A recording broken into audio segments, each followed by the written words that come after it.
શહેરના ખેડૂતવાસ વિસ્તારમાં યુવતીએ સ્ટેટસ મૂક્યા બાદ તેની સાથે કરેલી સગાઈના છૂટાછેડા કરનાર કરુણભાઈ નામના વ્યક્તિએ ઘરમાં આવીને છરીના ઘા મારી દીધા હતા. ભાવનગર શહેરના ખેડૂતવાસ વિસ્તારમાં રહેતા રેખાબેન ઉર્ફે કાળી અશોકભાઈ ગોહિલની પુત્રી સુમનબેનના 1 વર્ષ પૂર્વે કરુણભાઈ ચુડાસમા સાથે સગાઈ કરવામાં આવી હતી, જે બાદમાં સુમનબેન સાથે સગાઈ છૂટા કરવામાં આવ્યા હતા.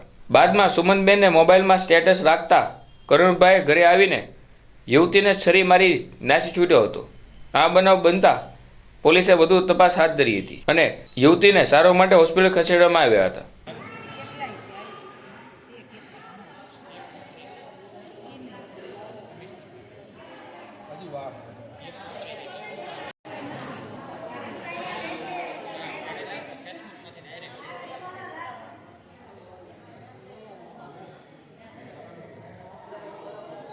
રેખાબેન ક્યાંથી આવાસ ને શું બનાવ બન્યો? ચડુવાસમાંથી. શું બનાવ બન્યો?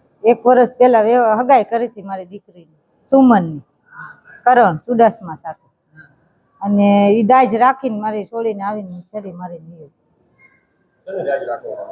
હગાઈ તોડી એની. કારણ શું સગાઈ તોડવાનું? કારણ 2 ટેટસ ચડાયા, એ 2 એસ વાળા તાકે તે હું કામ ચડાયા, તાકે મારો ફોન છે હું ચડાવું, બસ ઈ બોલી. ક્યારે મારી? કાલે 1:15